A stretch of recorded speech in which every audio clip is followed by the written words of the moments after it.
एक छोटा सा गांव था। इस गांव में एक लड़का रहता था जिसका नाम था राहुल। राहुल बहुत ही जिज्ञासु था और हमेशा कुछ नया सीखने की कोशिश में रहता था।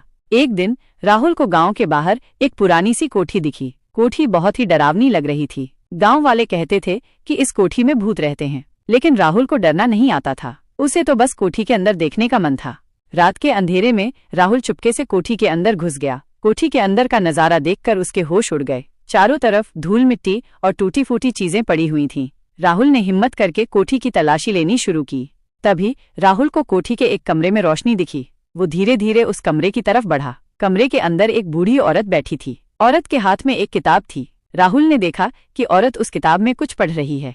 राहुल डर गया और वहीं से भागने लगा, लेकिन बूढ़ी औरत ने उसे आवाज लगाई, रुको राहुल, डरो मत।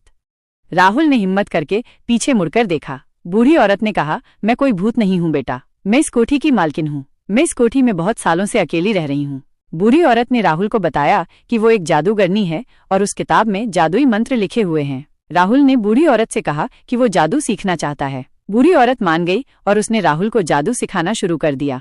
राहुल ने बूढ़ी औरत से बहुत कुछ सीखा। उसने जादू से गांव वालों की मदद की और सभी को खुश रखा। राहुल और बूढ़ी औरत की दोस्ती गांव भर में मशहूर हो गई।